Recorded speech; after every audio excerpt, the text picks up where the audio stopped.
All right, good evening, everyone.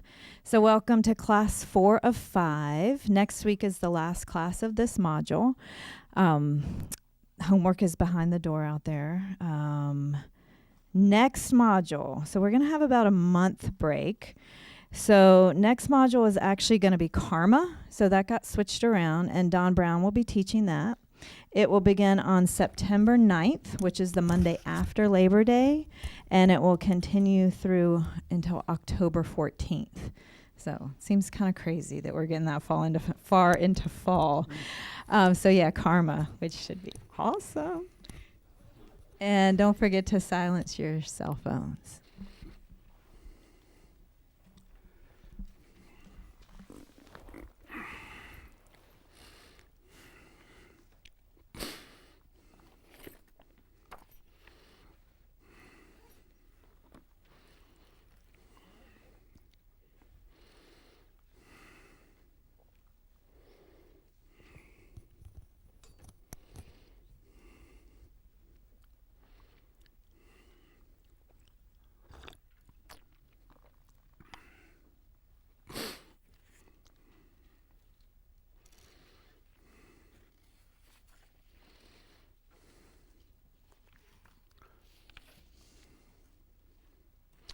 Okay, good evening, everyone. Let's see, do we have anyone who's here for the first time tonight? People join us? Okay, glad to have you here. Hope you find something of benefit in this class. As Linda said, this is the 4th of 5 classes on relating to a spiritual teacher. At one point I thought I could do this module in 4 weeks, but not going to happen. So we'll have one more class next week. So we'll begin with reading our prayers, and then we'll follow that with some meditation. So you can open a copy of the Gold Prayer Book, pages 34 and 35, where it says Sunday prayers, but there are also Monday through Saturday prayers.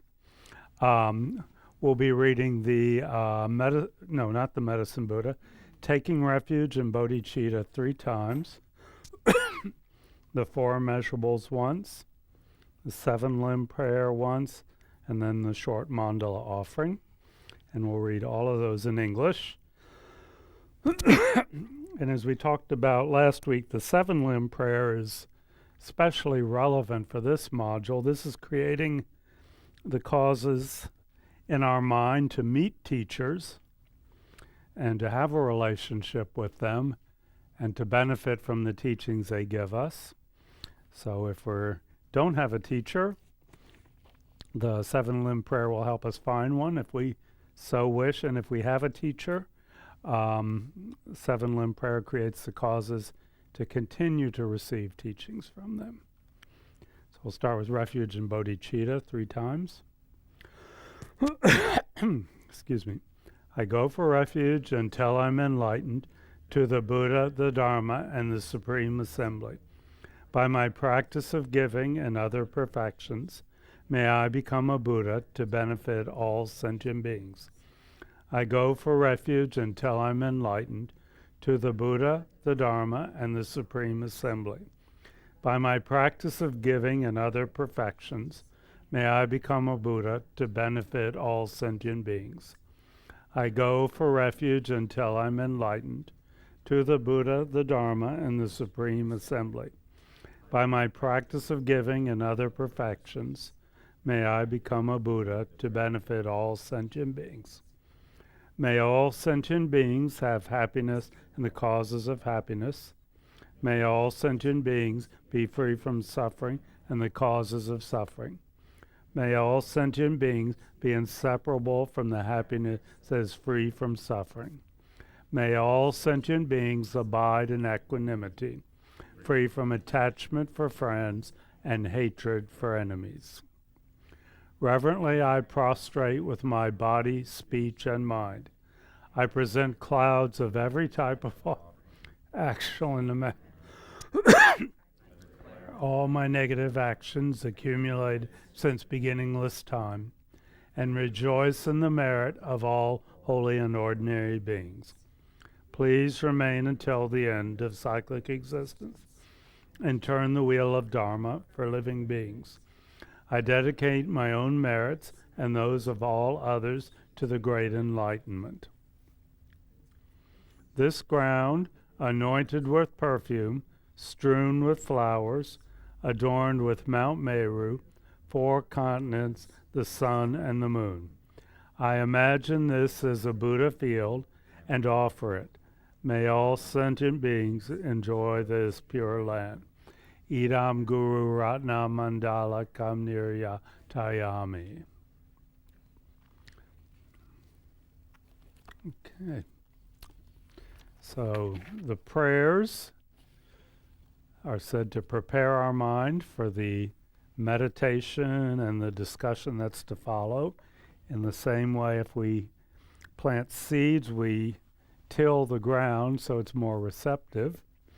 And now we'll begin with our first meditation. This will be a concentration meditation. I think people are becoming familiar with it. And as always, begin by checking your posture. Your back is a little bit straighter than you normally sit, whether you're on a cushion on the floor or in a chair. Your head is maybe just a couple degrees in front of the vertical, but not tilted to one side or the other. Your eyes are either slightly open, just letting in a little light, or very lightly closed. Lips are lightly closed, tongue on the gum above our upper teeth. Jaw is relaxed, not clenched. Our shoulders are down and a little bit back, so our chest is opened up. Our upper arms are away from the sides of our torso. And we place either our hands on our knees or right hand on left with thumbs touching slightly below the level of the navel. If we're sitting on a chair, we're sitting straight with our feet on the floor, or we can put a cushion under our feet if that's more comfortable. If we're sitting on a cushion, we sit towards the front third of a cushion, so our pelvis is opened up and our legs are in a stable position. The point of the posture is that it's stable, self-maintaining. So once we've established it, we can kind of ignore it and it just continues and doesn't become a source of distraction during the meditation. So start at the top of your head, work down, identify any sources of tension or discomfort and deal with them now so that they're not becoming a distraction during the meditation.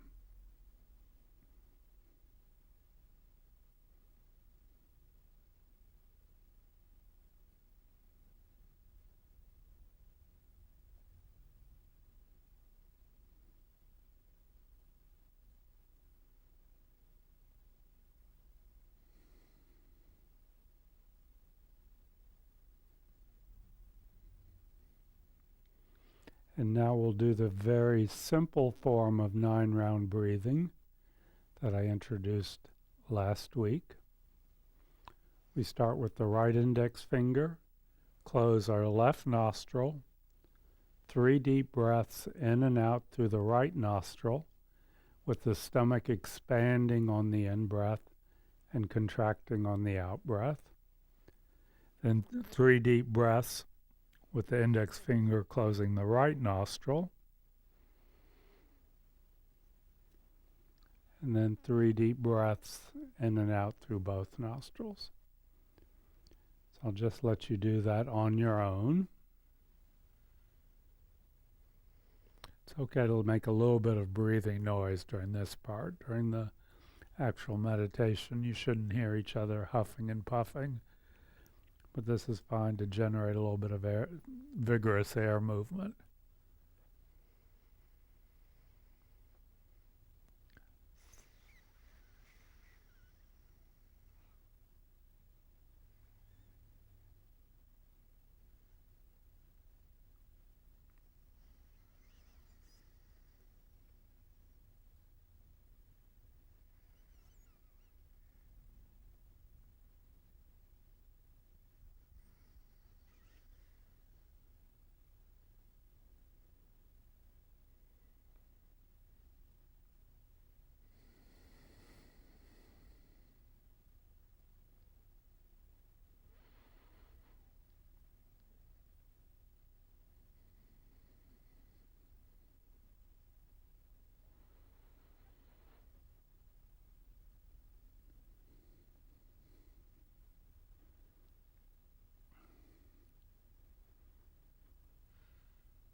And now we allow our breathing to return to its normal pattern.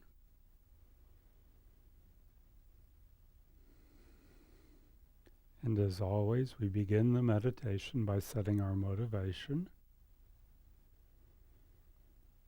And as much as possible, even though it may not seem natural or easy, we bring to mind the bodhicitta motivation.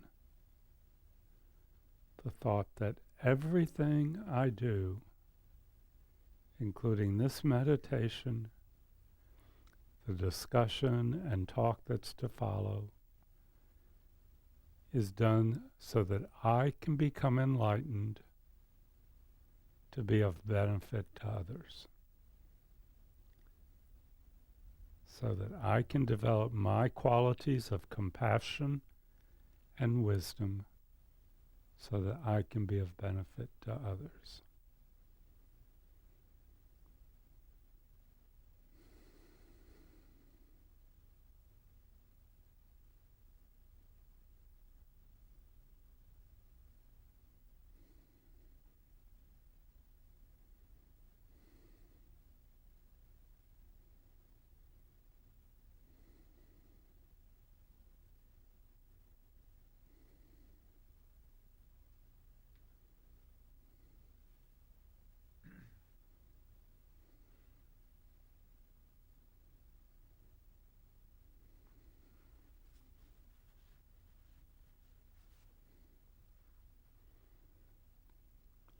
And having set our motivation, we now begin the actual meditation, a very simple concentration meditation. The concentration or awareness or consciousness, we place that on the movement of the air in and out through the openings of our nostrils. Direct perception. Nothing more, nothing less than that. Just the physical sensation of air moving in and out through our nostrils.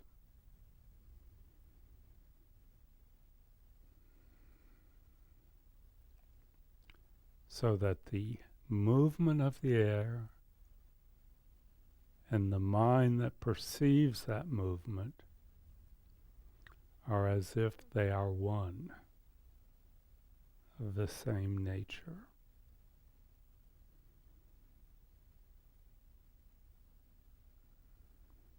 It's a very neutral object, not a lot of emotional attachment for most of us.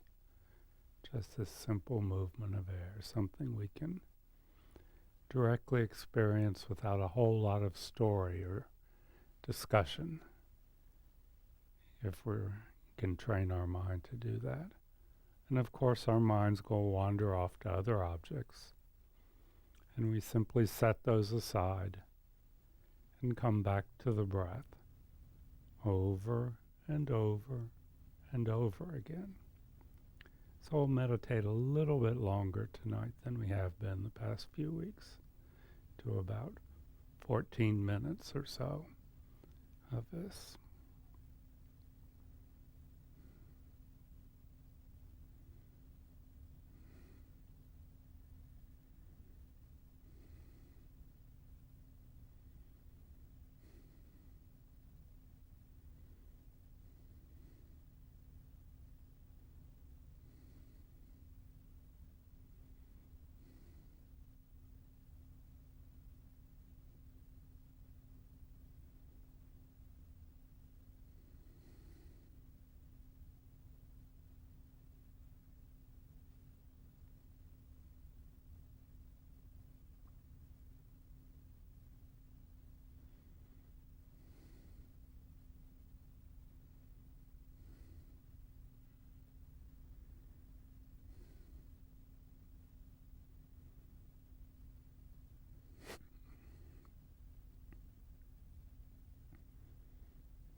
And as always, we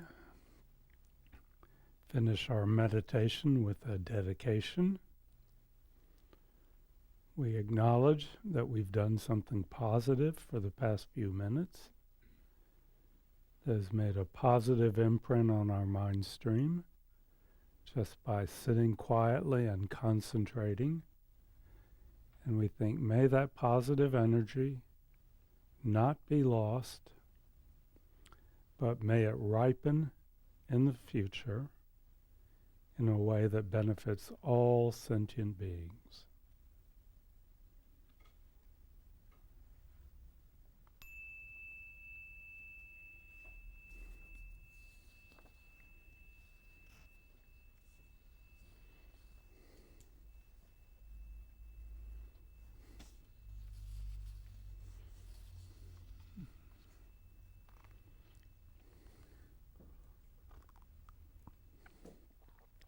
Any questions or comments about that meditation practice? I think people are getting quite familiar with it. Did you capture it, Linda? Yeah, I saw it go walk across here. A little critter. Yeah, trying to get onto a better rebirth, I think, yes. Any questions or comments? People seem quite comfortable with that. I don't hear a lot of wiggling or sighing or anything. Good. I said tonight we were going to talk about what happens when a student-teacher relationship goes off the tracks, but I think we're going to save that for next week. I wanted to go back and discuss some of the material we talked about last week in a little bit more detail about the different levels of practice and the qualities that we would be looking for in a teacher at each level of practice. And the Buddha obviously thought the idea of having a teacher was extremely important because he gave us all these guidelines. It's going to be a number of lists tonight. You don't have to memorize them. But he described the qualities of a teacher and the qualities of a student in great detail. He obviously thought that just reading books was not going to get the job done. So he emphasized the importance of having a teacher at certain levels of spiritual practice. So what are those levels and what are the qualities that we would look for in a teacher at each of those levels? So again, I'm presenting the party line according to the Buddha. None of this has to be accepted as truth. It's all stuff to consider against your own experience. But the Buddha describes certain levels of spiritual practice, and I think we all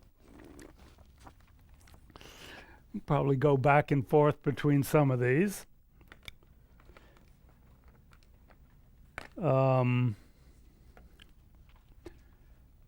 The wish to be happy in this lifetime. Is that spiritual practice? What do you think? That's right, that is just the nature of who we are. The Buddha said, that's not really spiritual practice, okay? It's not a bad wish. It's not selfish to want to be happy. It's something we all want. But happiness just of this lifetime, working for that, the Buddha said, that's not really spiritual practice. It's not bad, but you're not on a spiritual path at that level. So, as people realize, all the Buddha's teachings are predicated on the assumption that we assume that there are going to be countless future lives. That was such a given that it's not even talked about in the Lam Rim, which is the organization of the Buddhist teachings that we refer to here constantly. They don't even talk about rebirth. It's just a given. So the Buddha's teachings were all based on that concept. So he said the lowest level of spiritual practice is wanting to have a more favorable rebirth. That qualifies as spiritual practice according to the Buddha. Anybody have any idea why that would be spiritual practice? Anybody want to take a stab at that? Okay. So if you have that intention, Mm-hmm. then you would start thinking about karma and what your decisions are and your thoughts. Bingo. And once Bingo. you get there, you're doing Bingo. it. Yeah. What's the cause of having a favorable rebirth? By which we mean a rebirth in some form in which you can study the Dharma, study the teachings. What's the cause of having a favorable rebirth? Ethics, behaving ethically in this lifetime. Actions of body, speech, and mind, that because you understand the law of karma, which will be the next module, you don't harm others with your actions, with your speech, with your thoughts. So that's the cause of a favorable rebirth, which we tend to think of as one of the higher rebirths, not being reborn in a suffering realm, not being reborn such you have no facilities to study. Okay, that's considered the lowest level of spiritual practice. Okay, and so that would be, let's see, favorable rebirth.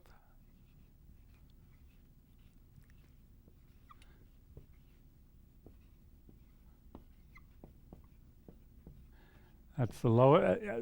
Aspire to a favorable rebirth. We achieve that through behaving ethically, ethical behavior.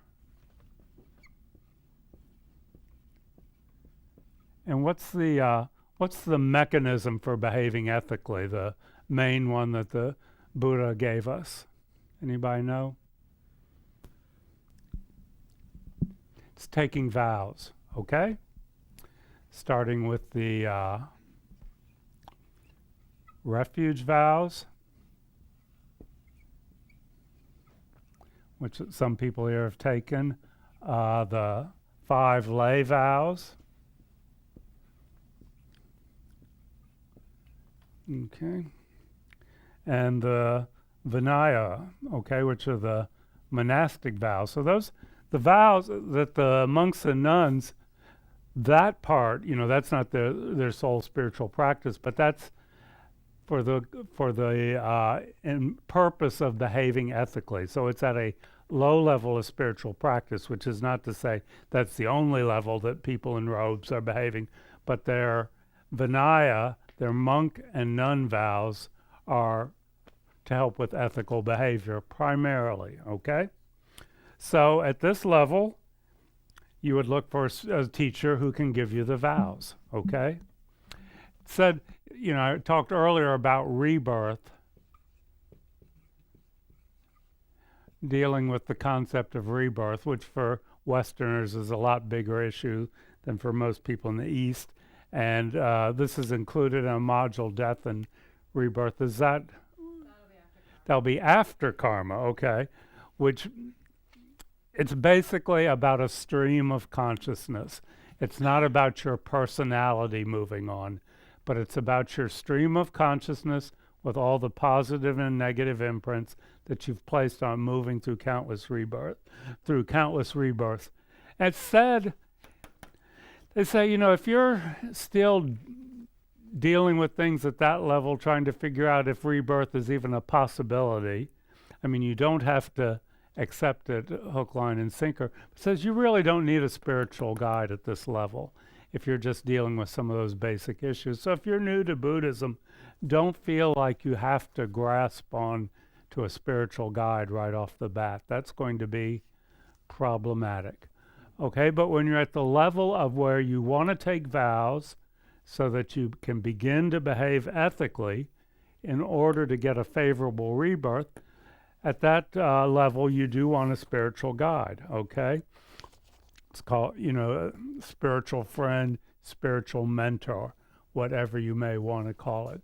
So what are the qualities that you would look for if, say, you want to take refuge vows, the lowest level of vows, where you take refuge in the Buddha, Dharma, and Sangha?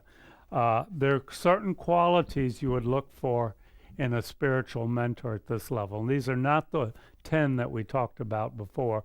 This is kind of preliminary to that. So if you're just looking for a teacher, someone to take vows from, okay, you want to see that they're compassionate, that they have compassion for the suffering of others.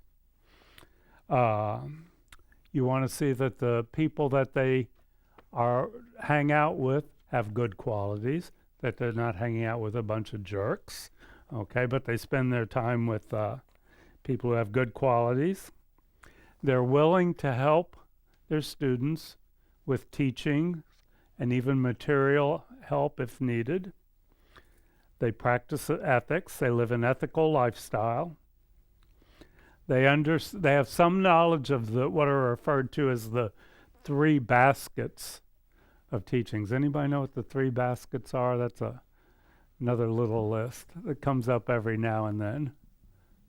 Yeah, I can never remember. The first one is the Vinaya, the monk and nun vows. The second is the Sutra, which are the open teachings of the Buddha that we generally talk about here at Kadampa Center.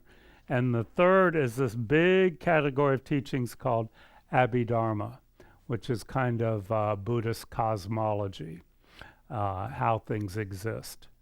So a spiritual mentor at this level, you would want them to have some knowledge of those 3 baskets, as they're referred to, the 3 baskets of teachings.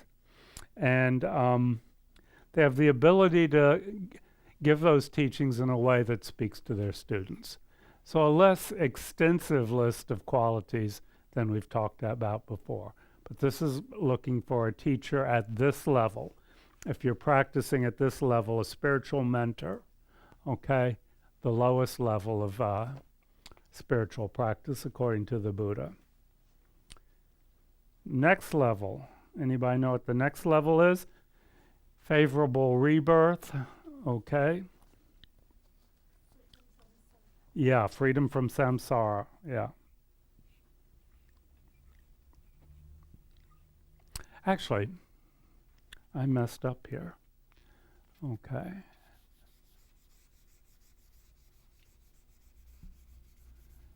Yeah.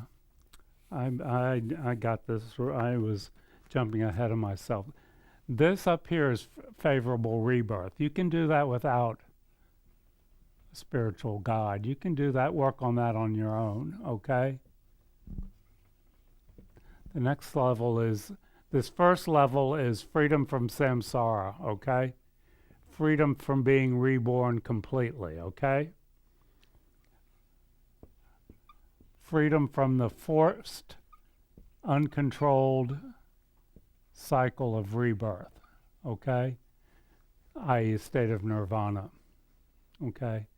Not being forced to be reborn because of your karma, okay? And that's done through ethical behavior, vows, and understanding of karma also, okay? Yeah, so thank you. I got mixed up there, okay?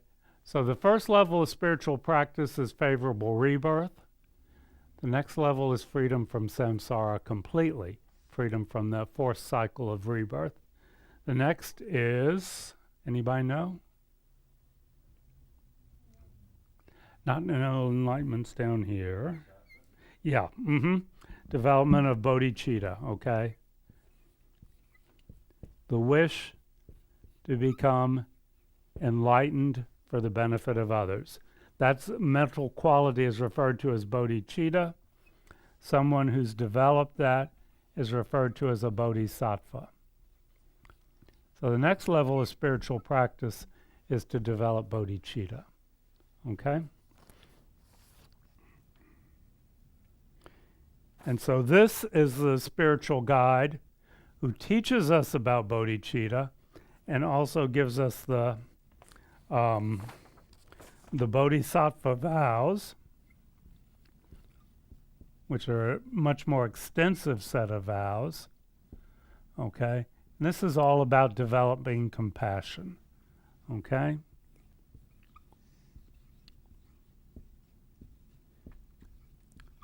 And so this teacher, the one who teaches us compassion, who we take the bodhisattva vows from, that's the one that we look for those 10 qualities that we discussed before.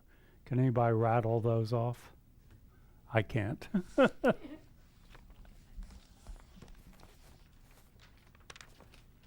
Anyways, 10 qualities. Does anybody remember what the most important one? Gary, you want to do all 10? There's a disciplined mind. A disciplined mind, yeah. Meaning behaves ethically, doesn't harm others. Mm-hmm. Second one, calmed mind, highest level of concentration. Third one was thoroughly calmed mind, someone who has developed wisdom. Mm-hmm. Fourth one was knows more than the student. Yep. Fifth one was energy and enthusiasm for teaching. Mm-hmm. Six was vast resources of learning. Mm-hmm. 7 was realization of emptiness. 8 was skilled in presenting the Dharma. 9 was compassion for the student. Mm-hmm. And 10 was commitment to the student. Okay, thank you. Thank you, thank you. So those are the qualities we would look for in a spiritual teacher at this level. May not be the same person, okay? But it's similar sort of things, but more intense, more developed. Those are the qualities we would look for. And of those, which is the most important? Compassion for the students. Yeah, it said that's the most important, followed by the first 3, followed by an understanding of emptiness, okay? Those are the most important ones to look for, because it's very hard to find a being who manifests all 10 of those. Okay. If they don't even have all those, you look for someone who has more good qualities than bad qualities. This is according to the Buddha. Someone who thinks more about future lives than the present lifetime. And someone who holds others as more important than themselves. Okay, so those would be the kind of the reduction, the minimal qualities that you would look for in a spiritual teacher at this level. Has more good qualities than bad qualities, thinks more of future lives than the present life, and holds others more important than themselves. Okay? So that's a teacher at this level. And what are some of the ways that we can that's a very nice list, but it may not necessarily be practical. What are some of the ways we could check out teachers? And anything's right here. I don't have any right answers. How can we check out a teacher? You can go sit with them. Go sit with them, okay. Talk to their students. Yeah, just shout them out and I'll repeat them, yeah. Okay. Anything else? Read about them. If they've written books. Okay, if they have writings, okay. What else? Of course, the Buddha gave us a list, so I'll go through the list the Buddha gave us. Observe their behavior, okay. Check out their teachings. Does it jive with what you know about Buddhism? Do their teachings seem to be accurate and doctrinally correct? Ask their other students about them. Don't just observe their other students, but actually talk to them. Say, what do you think about this teacher? That's completely appropriate. There's no reason why they shouldn't be willing to talk about their teacher. Observe their students also. Are they trying to practice? Or is it a snake pit of jealousy and everyone trying to get the teacher's attention? Is it a nice environment when the other students are around? Does the teacher, I think this is really important, does the teacher talk about his or her own teachers? Okay. I think if someone says, gives the impression that they are the font of all knowledge and it kind of started with them, that may be something you want to notice, okay? Do they talk about their teachers with respect and gratitude? That's a very important one, I think. Do they talk about where they got the teachings from? I don't know if people were here for the first night Venerable Robina talk, but she gave a very long explanation of who she got the teachings from, who they got them from. Venerable Amy Miller also does that.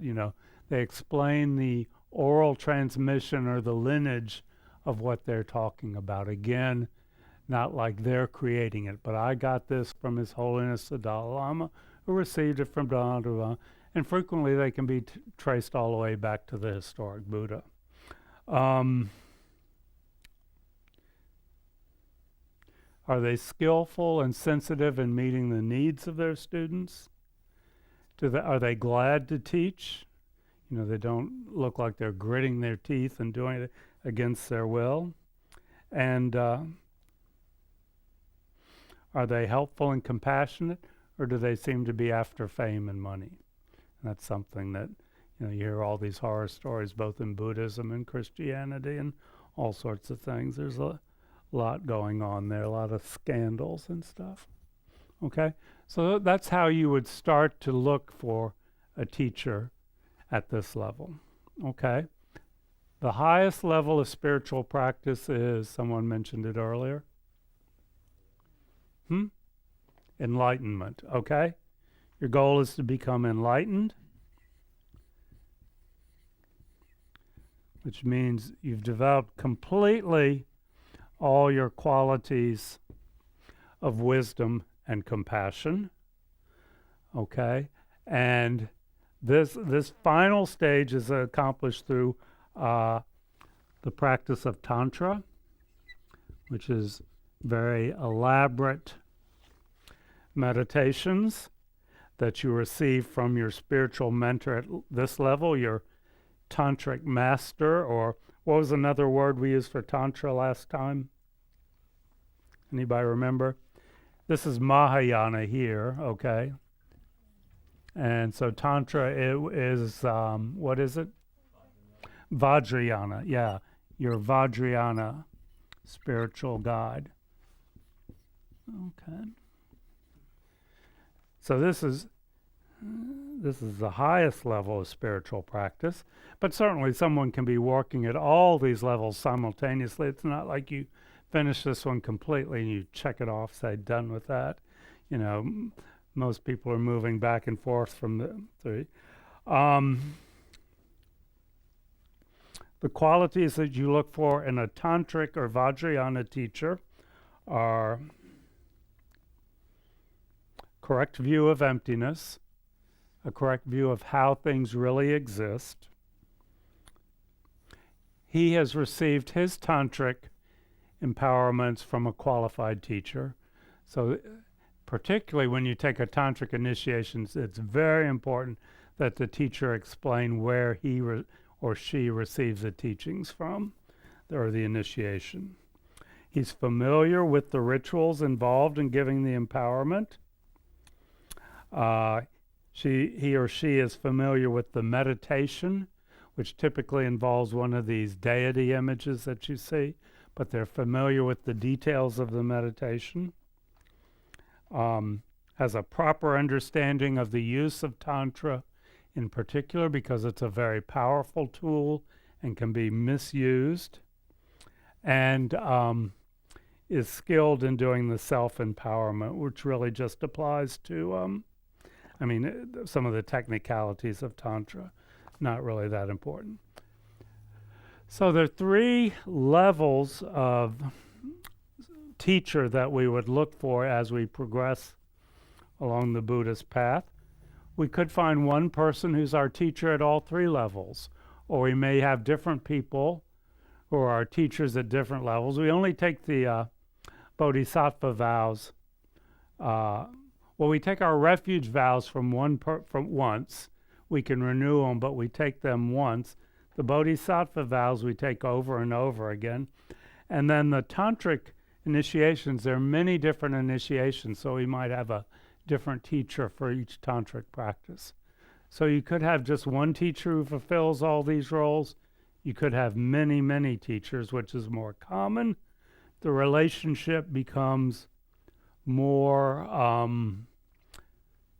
I guess you could say, intense as you progress along here, okay? More complex and becomes more powerful, with this being the most powerful. Okay?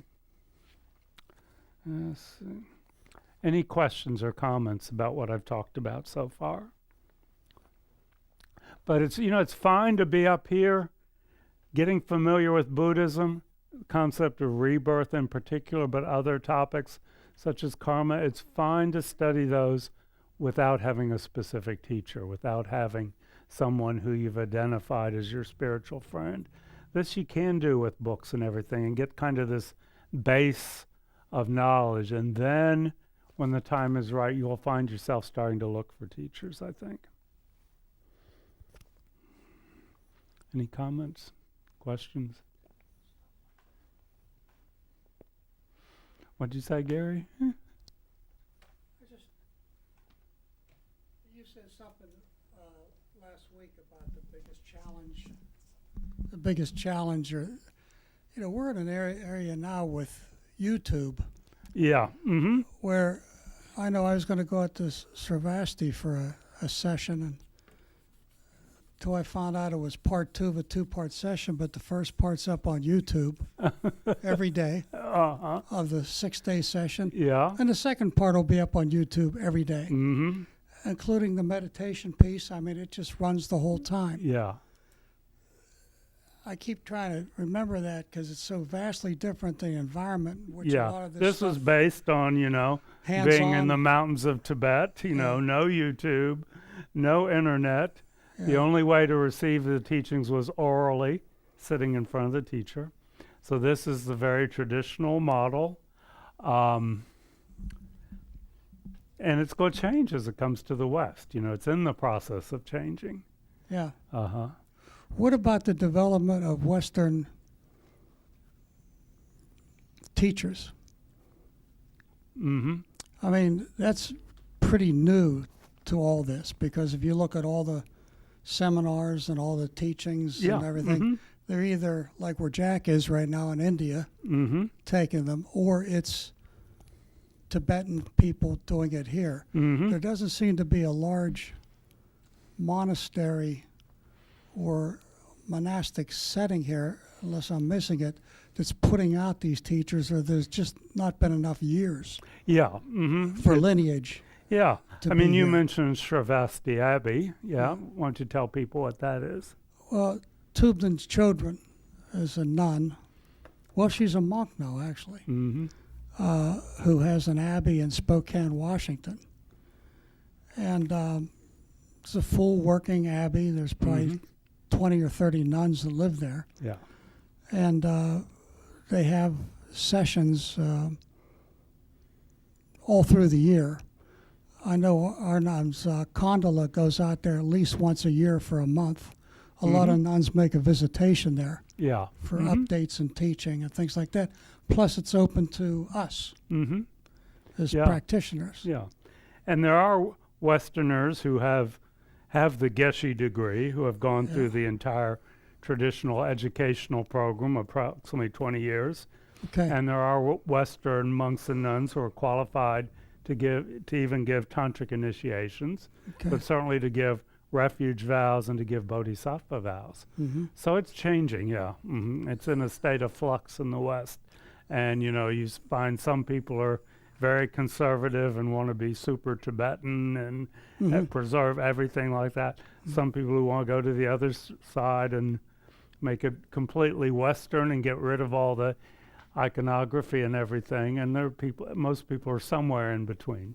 I guess part of it's also that the monks, Western monks, haven't started when they were 10 or 11 years old or 12 years Yeah. old, Mm-hmm. Yeah, they're coming I to would it. imagine. Yeah. Mm-hmm.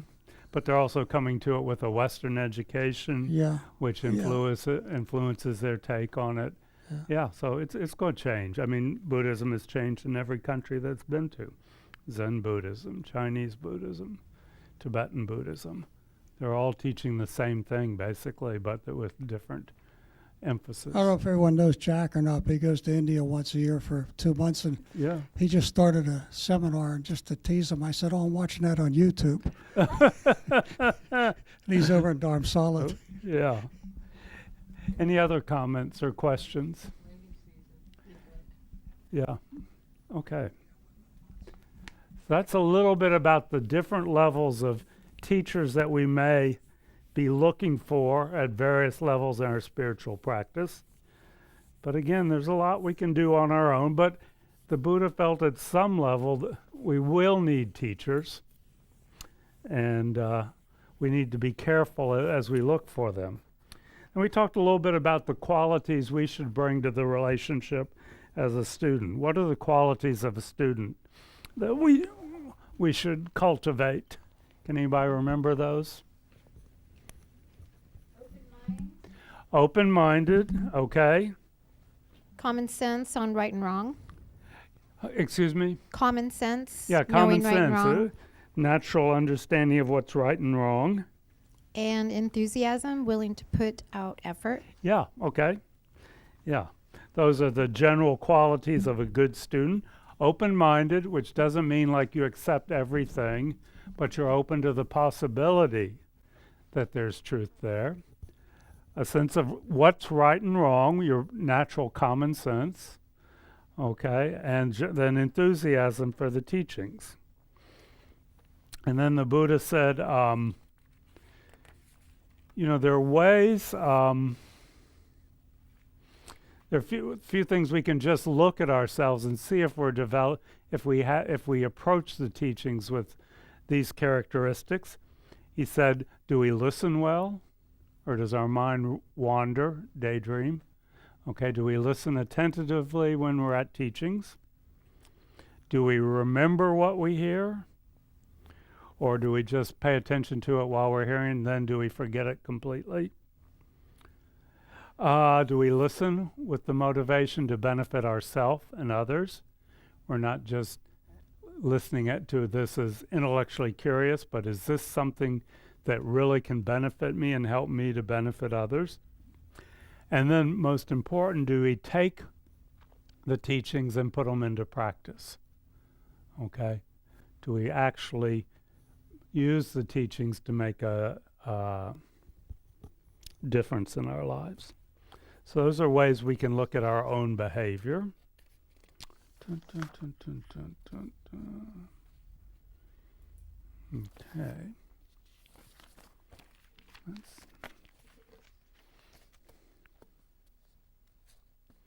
And the Buddha gave the he uses a lot of analogies, and he said he gave one analogy that can help us to get the most benefit from the teachings as we regard ourselves as sick, okay, like someone who has a physical or a mental illness. We think of ourselves as the patient. The teacher is the physician, and the Dharma or the teachings are the medicine that the physician is giving to the patient. And this is the way to be cured, by taking those teachings and swallowing the medicine or putting them into practice. That's the way to be cured. And the Buddha is a all-knowing physician, who is completely capable of healing all illnesses, which doesn't mean we should regard the Buddha as a god, but he has the answer for whatever may possibly be ailing us. Okay? That's just a little analogy to think about. Let's see, what else do I want to talk about tonight? I think. Mm-hmm.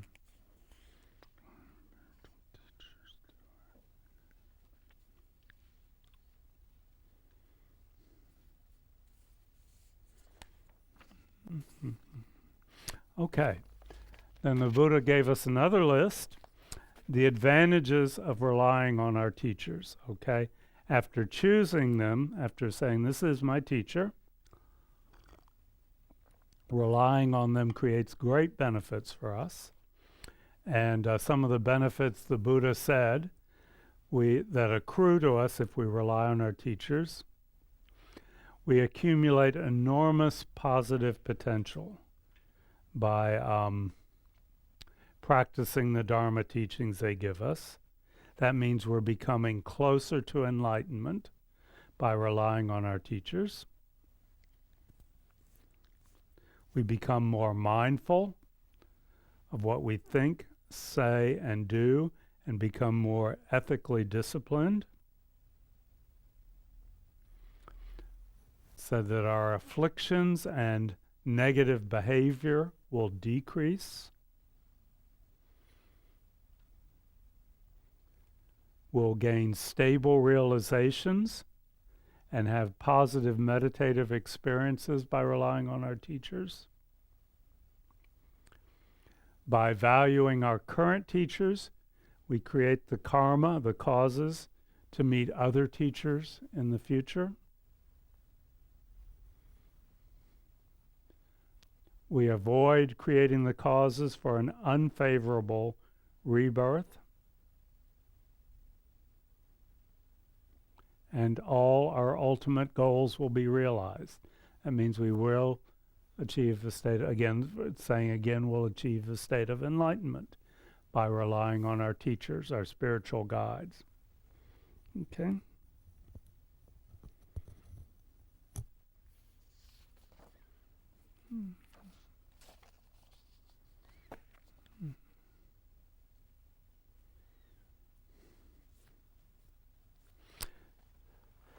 So exactly how do we rely on our teachers with our thoughts?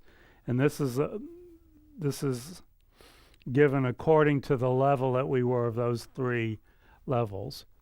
If the spiritual friend is our teacher at the lowest level, the Vinaya level, we regard the teacher as an elder in the tradition that we're practicing in, one who knows more than we do, and who represents the Buddha, is a representative of the Buddha, who gives us the teachings of the Buddha.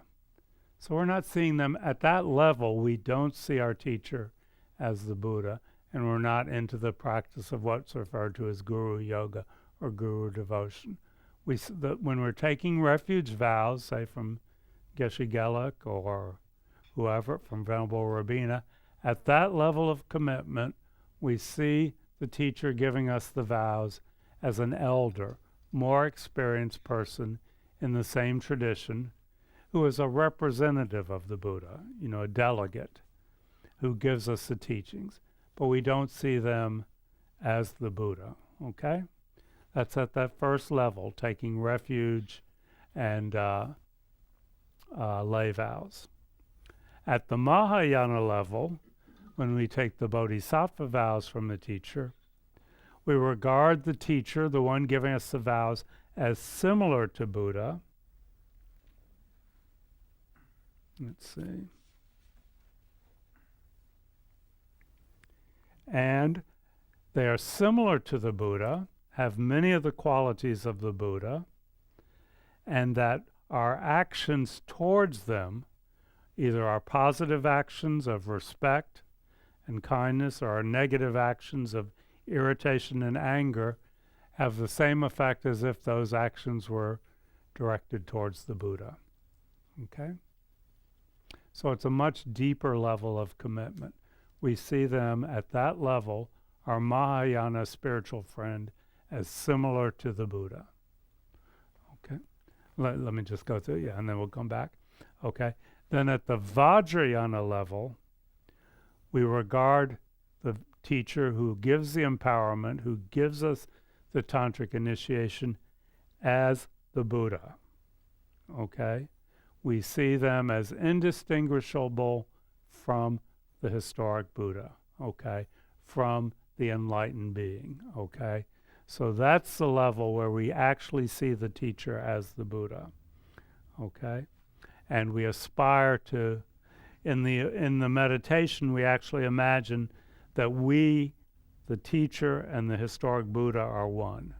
Okay, so three very distinct levels of how we relate to the teacher.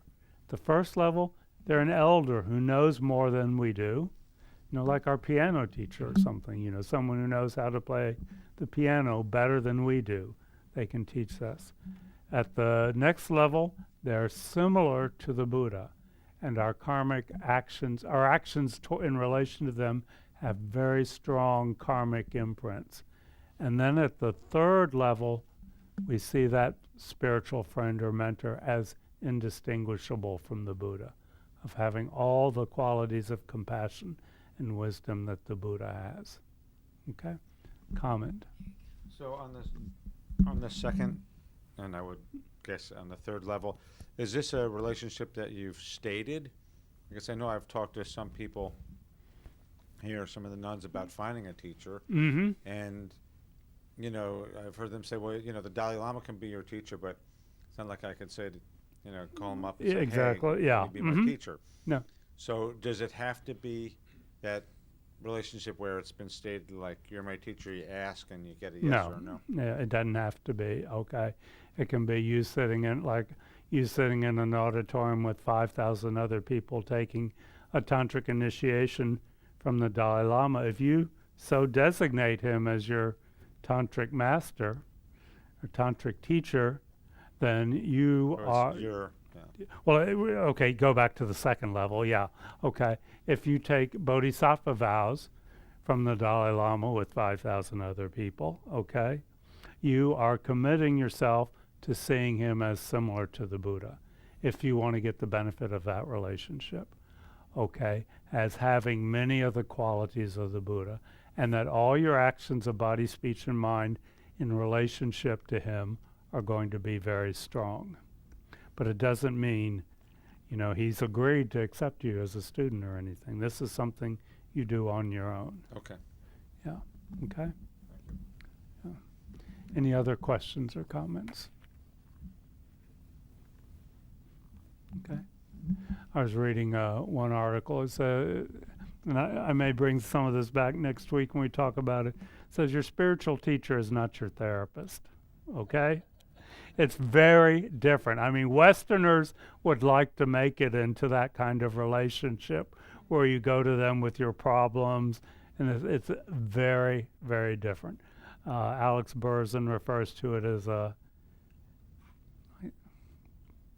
personally impersonal sort of relationship, or an impersonally personal sort of relationship.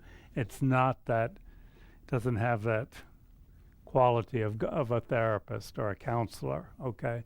That's not what a spiritual friend is. They're an example, a guide, a role model, an embodiment of what you want to be. But it doesn't mean you sit down and discuss your relationships with them necessarily. It's very different. Yeah, I think I will bring some of that in next week. Okay? Let's see. Let's see what else. Okay. So that's how we rely on our teachers with our thoughts, in those three ways. Okay, the Vinaya, the Mahayana, and the Vajrayana teacher. That's how we this word rely on them. If we want to get the benefits, that's how we rely on them with our thoughts. And this involves reflecting on their good qualities and the nature of the Dharma, their importance in our life. We can think about how important our teachers have been to us, okay? Their kindness in offering us the teachings, and the fact that they are our path to the actual teachings of the Buddha, okay? As one writer said, if Shakyamuni Buddha, the historical Buddha, were to appear and teach us right now, he wouldn't say anything different from what our spiritual masters are telling us, or we should think that at least, okay, that they are giving us the pure, unadulterated Dharma. They're telling us exactly what the historical Buddha would tell us if he were here. Wouldn't be any difference. So that's a way we can develop this sense of reliance on our teachers. And then we can develop reliance through our actions. We can make offerings to our teachers, okay, both physical and mental. We can give them, if we're in an environment where we can be close to them, we can give them food, physical, financial offerings, or we can just visualize it like the Dalai Lama. I don't have the opportunity to give him a meal, but I can imagine that I'm giving him everything possible that he could use in this lifetime. we offer our service and our help. Lama Zopa Rinpoche, the head of the FPMT, the organization that we're part of, is famous for inspiring his students to work for him in all his countless projects. He's got a gazillion projects going on, feeding refugees, this and that, translating text, editing books. And people like Venerable Rabina, they're so inspired by him and Lama Yeshe that they devote their entire life. And that's what Venerable Rabina does. She does the teachings, but her real work, I think, is editing the text of her teachers. And she's just completely inspired to do that and offers that service gladly. And then, as I said last week, the greatest thing we can offer our teachers is to put their teachings into practice, start to live our lives according to what they've taught. And that's the greatest offering that we can make our teachers. Okay, and just briefly I'm going to touch about when there are problems in our relation with our teachers. Okay, if problems start to come up, and we'll talk about this more next week. First thing, always look at your own attitudes. If it seems like the teacher-student relationship is off base, first look at your own mind. Is this something I'm projecting here? Okay, it may not be accurate what I'm seeing. Okay, but we shouldn't whitewash behavior if we see behavior in a teacher that we consider unethical, doesn't jive with the teachings of the Buddha, harmful to others, okay? If they tell us to do something that doesn't seem wise, it's perfectly okay not to do it, okay?